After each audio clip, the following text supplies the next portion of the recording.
đến với chương trình Đàm đạo lịch sử, một chương trình được phát vào lúc 21 giờ mỗi tối chủ nhật hàng tuần trên kênh của Tuấn Tiền Tỷ. Trong cuốn Đông Dương hấp hối, tướng Nava đã có nói một đoạn rất hay về sự bất ngờ của pháo binh Việt Nam rằng khi xây một cây cầu 10 tấn, người ta phải dự kiến mức độ an toàn lên tới 15 hoặc 20 tấn, nhưng không bao giờ người ta dự kiến lên đến 100 hay 150 tấn cả. Tương tự như thế thì cứ điểm Điện Biên Phủ cũng vậy. Nếu sức mạnh của đối phương chỉ được nhân lên gấp 2 hay 3 lần, chúng ta đã phải chịu một sự khủng hoảng trầm trọng rồi, vì nó vượt quá khả năng chúng ta đang có. Thế nhưng sức mạnh của Việt Minh còn được nhân lên một hệ số lớn hơn rất nhiều, đặc biệt là lĩnh vực vận tải, hỏa lực của pháo binh mặt đất và phòng không. Chúng ta đã dự kiến được số lượng pháo mặt đất và phòng không cùng với các loại đạn dược sẽ gia tăng mạnh mẽ. Thế nhưng không ngờ nó lại vượt xa quá nhiều với dự đoán của chúng ta như vậy. Cổ nhân đã nói rằng người chỉ huy phải là người dự đoán trước được những điều tồi tệ nhất. Đúng vậy, thế nhưng nếu như người chỉ huy chỉ dự kiến những điều tồi tệ nhất thì họ sẽ không làm gì cả. Mà trong chiến tranh không hành động thì xác suất thua còn cao hơn là hành động. Đây là lời tâm sự đầy triết lý của vị tướng 4 sao mang tên Henry Nava. Ông ấy đã không thể hiểu nổi sức mạnh của một dân tộc nó khủng khiếp đến cỡ nào trước khi trận đánh diễn ra. Và đó cũng chính là lý do mà tại sao trận mở màn đầu tiên khi đánh vào đồi Him Lam ở trong chiến dịch Điện Biên Phủ, Pháp lại bất ngờ đến như vậy. Thế nhưng câu hỏi đặt ra ở đây, nhìn trên tấm bản đồ này thì chúng ta có thể thấy được Pháp đã bố trí các cứ điểm của mình theo phương thẳng đứng từ Bắc xuống Nam. Vậy câu hỏi đặt ra đó là tại sao mình lại đánh từ phía Bắc của địch đánh xuống mà không phải là đánh từ phía Nam đánh lên? Tại sao Him Lam được đánh trước mà không phải là các cứ điểm khác? Câu trả lời đó là bởi ngày đó pháo hạng nặng của mình chủ yếu được kéo từ Trung Quốc về là chính, thế nên đánh từ phía Bắc xuống sẽ dễ cho mình hơn rất nhiều. Bây giờ chả nhẽ lại đưa pháo đi vòng xuống tít phía Nam để đánh, như thế thì vừa dễ bị lộ bí mật mà lại vừa vất vả trong việc đi lại. Chính vì vậy nên nếu như có đánh nhau thì hướng chính của mình khi tấn công sẽ là từ hướng Bắc đổ xuống. Đó gần như là sự lựa chọn bắt buộc chứ chẳng còn cách nào khác cả. Mục tiêu rõ ràng từ trước khi nổ súng của mình đó là phải đánh vào sân bay để cắt chi viện của địch rồi. Mà ba cái cụm cứ điểm này thì nó lại nằm trên những điểm cao rất lý tưởng để Pháp có thể quan sát và bảo vệ sân bay. Chính vì thế nên bằng mọi giá mình không thể cho Pháp nó đứng vững ở đó được. Vậy câu hỏi đặt ra đó là tại sao ở phía Bắc có 3 cứ điểm là Him Lam, Độc Lập và Bản Kéo, nhưng mình lại chọn Him Lam làm nơi nổ súng khai mạc? Cùng với đó thì tại sao Bác Giáp lại chọn lúc 17 giờ 05 phút để mở màn cho cuộc chiến chứ không phải là thời gian nào khác? Câu trả lời đó là bởi phía mình ban đầu chủ trương triệt hạ cả đồi Him Lam và đồi Độc Lập ở trong một đêm. Đánh cả hai nơi sẽ có cái lợi là phân tán được hỏa lực chi viện của Pháp. Thế nhưng sau khi bố trí lực lượng thì thấy rằng mình không đủ sơn pháo 75 ly để đánh. Chính vì thế nên mình đã chọn Him Lam là mục tiêu duy nhất cho trận mở màn. Vậy câu hỏi đặt ra đó là tại sao mình không chọn đồi Độc Lập mà lại chọn đánh đồi Him Lam? Câu trả lời đó là bởi Him Lam là một vị trí nằm cách phân khu trung tâm 2,5 km. Khoảng cách này cho phép quân của mình tập trung được sức mạnh cần thiết, cô lập được cứ điểm này trong thời gian nhất định để tiêu diệt. Nếu trận đánh kết thúc ở trong đêm thì quân Pháp không thể mang quân đến ứng cứu được. Đó cũng chính là lý do mà tại sao thời gian mở màn cuộc chiến được Bác Giáp ấn định vào lúc 17 giờ 05. Đơn giản đó là bởi lúc đó trời bắt đầu tối sẽ có lợi hơn cho quân mình rất nhiều. Chứ đánh nhau vào lúc trời sáng thì rất khó để nuốt thằng Pháp, vì nó còn có máy bay lượn lờ như trốn không người. Trong khi đó mình làm gì có máy bay đâu. 5 giờ chiều các đài quan sát báo về là trời bắt đầu xuất hiện rất nhiều sương mù rồi. Chính vì thế nên Bác Giáp đã quyết định cho nổ súng vào thời điểm đó. Lý do nữa cho việc lấy Him Lam làm mục tiêu đầu tiên để mở combat đó là bởi nó còn xuất phát từ vai trò rất quan trọng của cụm cứ điểm này. Một nơi khó đánh, thế nhưng nếu đánh được thì mình sẽ có lợi thế cực kỳ lớn. Trung tâm đề kháng Him Lam là một vị trí phòng ngự rất hiện đại của địch ở trên đường 41. Đây là một con đường huyết mạch để tiến vào phân khu trung tâm từ hướng Đông Bắc.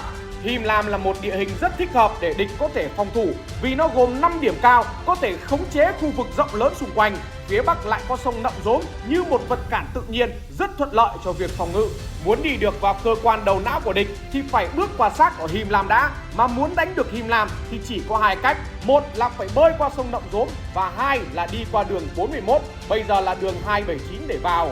Mà đường 41 nó còn dẫn thẳng tới sở chỉ huy của địch cơ. Thế nên tất nhiên Him Lam luôn là địa điểm được địch ưu ái nhất khi xây dựng. Không phải ngẫu nhiên mà nó được gọi là cánh cửa thép để bảo vệ Mường Thanh.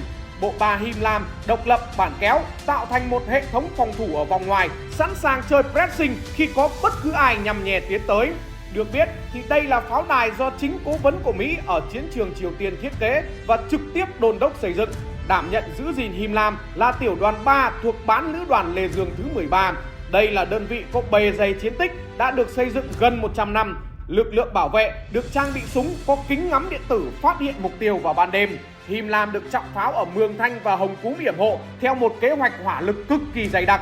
Lực lượng dự bị với xe tăng, pháo binh không quân sẵn sàng tiến hành phản kích trong trường hợp Him Lam bị tấn công. Chính vì thế nên cả tướng Nava, tướng Cô Nhi và tướng Đờ Cát đều tin rằng trung tâm đề kháng Him Lam đủ sức để đứng vững. Thế nhưng câu hỏi đặt ra đó là đi đánh nhau hay là như kiểu mình đi thi ấy, thì bình thường người ta sẽ chọn bài dễ làm trước, bài khó làm sau.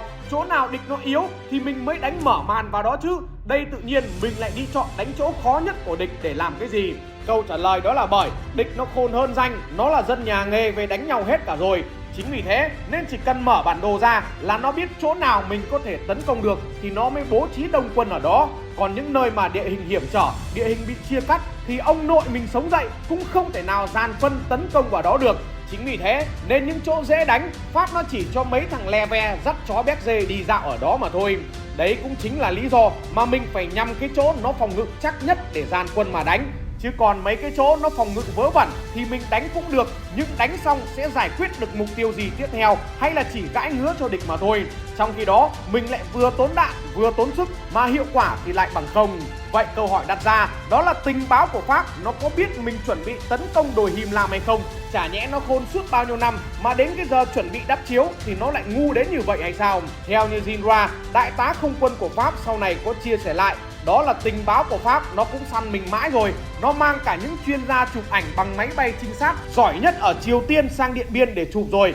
Nào là chụp đen trắng, chụp phim màu, rồi thì cả chụp bằng tia hồng ngoại nữa.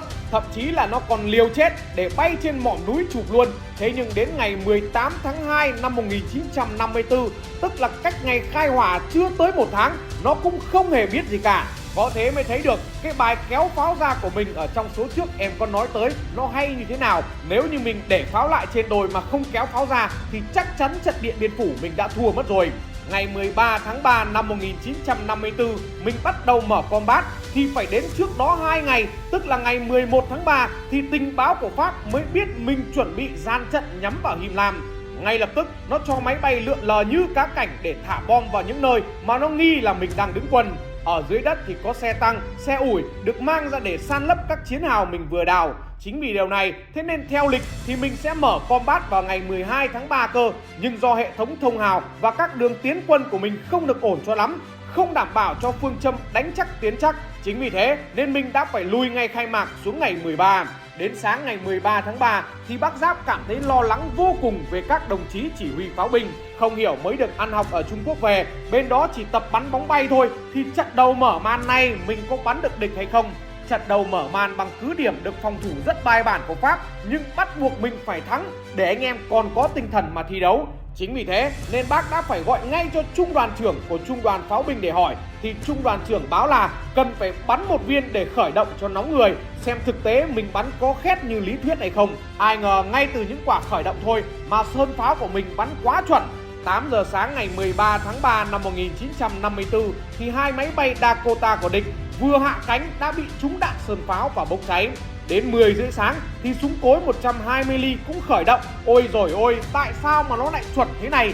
Chiếc máy bay thứ 3 đã nằm gãy đôi ở trên sân bay Mường Thanh. Pháp người Mùi thấy thế thì cảm thấy không ổn rồi, thế nên nó gấp rút cho bộ binh và xe tăng ra để phá hủy các trận địa xuất phát của mình. Đến lúc này thì thế khó của mình bắt đầu xuất hiện. Câu hỏi đặt ra là có để lộ pháo 105 ly ngay từ bây giờ bằng cách lôi ra để đánh chặn quân địch hay không? Lộ ra thì không còn quá bất ngờ với địch, thế nhưng nếu như mình không tung đòn ấy thì địch nó sẽ lấp hết các trận địa xuất phát của mình, lúc đấy thì cũng dở. Cuối cùng bác Giáp đã quyết định là dùng luôn chứ không có đợi chờ gì nữa, dùng vũ khí mạnh nhất của mình để phang luôn, bắn cả xe tăng và nã thẳng 20 phát vào cứ điểm Him Lam của địch luôn, chứ không có chần chừ gì nữa cả. Chính vì thế nên nếu như xét đúng thực tế thì mình đã mở màn cho chiến dịch Điện Biên Phủ từ đầu giờ chiều ngày 13 tháng 3 rồi, chứ không phải đến 17 giờ 05 phút nữa.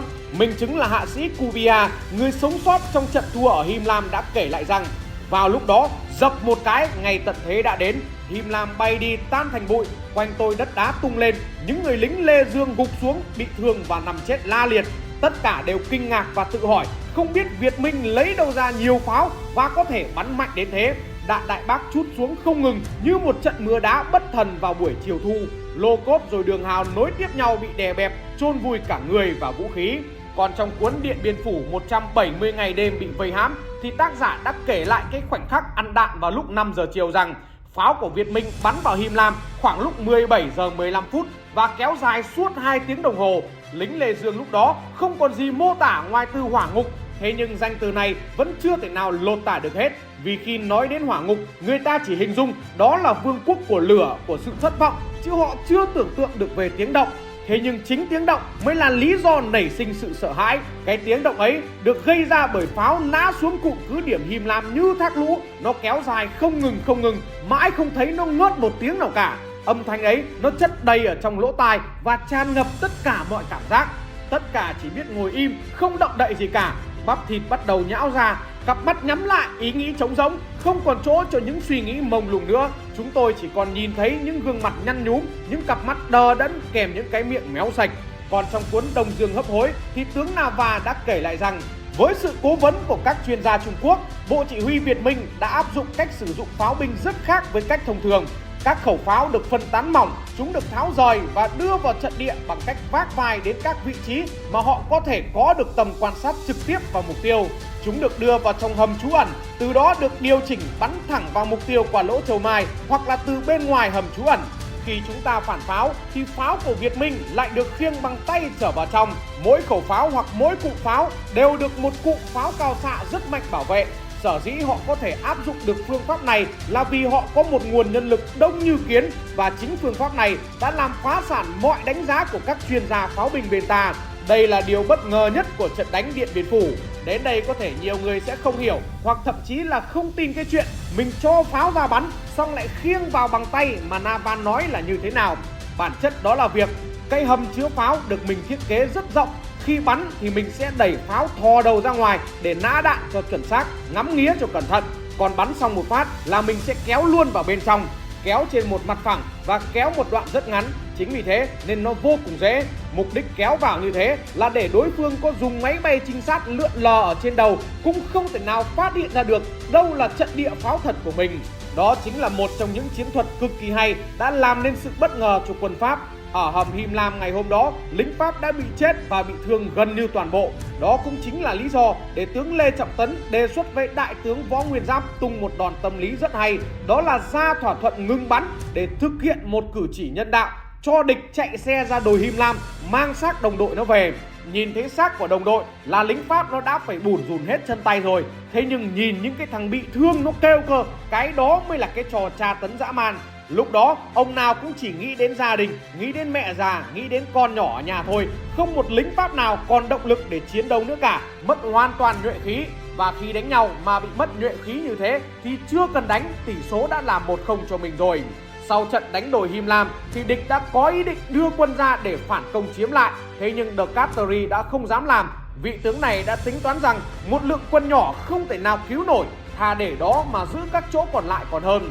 Đánh xong được đồi Him Lam thì việc đánh sang đồi Độc Lập và đánh đồi Bản Kéo là một việc vô cùng dễ dàng với mình. Thậm chí ở đồi Bản Kéo mình còn chẳng phải đánh bằng súng đạn nữa cơ, mà chỉ cần cho người ra kêu gọi bà con dân tộc Thái thôi thế là xong rồi. Bởi hầu hết ở đồi này đều là người dân tộc Thái bản địa bị bắt đi lính cho Pháp. Họ đã kể lại rằng chúng tôi đều bị quân Pháp bắt đi lính cho chúng. Chúng dọa không đi thì chúng sẽ bỏ tù, và chúng còn dọa là sẽ bỏ tù cả gia đình chúng tôi nữa. Khi vào Ngụy Binh rồi, chúng tôi đã rất nhiều lần bị Pháp yêu cầu phải tự tay mình bắt trâu bò, dỡ nhà cửa, phá ruộng nương của gia đình và làng xóm. Chính vì thế nên ngày 15 tháng 3, loa kêu gọi đầu hàng bằng tiếng Thái và tiếng Kinh của bộ đội đã được sử dụng. Hỡi các bạn binh sĩ Thái, hãy bỏ hàng ngũ địch, quay trở về với kháng chiến, quay trở về với gia đình, đừng có chết thay cho người Pháp. Kết hợp với loa kêu gọi thì kèm theo đó còn là những tờ truyền đơn. Ở dưới chân đồi thì là một bức tranh rất lớn với hình ảnh một đoàn lính rời bỏ vị trí kèm theo dòng chữ: quay trở về với Tổ quốc, với đồng bào, các anh sẽ được tiếp đón tử tế. lính Thái đã được tận mắt chứng kiến cái cảnh những đơn vị Âu Phi sừng sỏ phải chạy rẽ đất khỏi các cứ điểm để lẩn trốn. Chính vì thế nên họ đã quá hiểu tình thế như thế nào rồi, không còn động lực đâu mà đánh nhau cả. Đó cũng chính là lý do mà họ tự đầu hàng, chứ mình không mất một viên đạn nào để chiếm đổi Bản Kéo. Việc chiếm được 3 cứ điểm đó là Him Lam, Độc Lập và Bản Kéo ở phía Bắc diễn ra đúng như mình dự kiến. Mình bóc được lớp vỏ của đối phương chỉ mất 5 ngày, từ ngày 13 tới ngày 17 tháng 3 mà thôi. Thế nhưng câu hỏi đặt ra đó là tại sao mình lại phải mất tận hơn 50 ngày nữa mới hạ được xong Điện Biên Phủ? Khó khăn là gì và mình giải quyết những cái khó khăn đó như thế nào? Tất cả sẽ có vào số sau trên kênh của Tuấn Tiền Tỷ. Còn bây giờ, nếu như sếp có nhu cầu mua TV Xiaomi thì có thể liên hệ tới số hotline của bên PRBS em để ở phía dưới phần bình luận. Và nhớ đọc phát Tuấn Tiền Tỷ để nhận phần quà trị giá 150k từ em đó nha sếp ơi!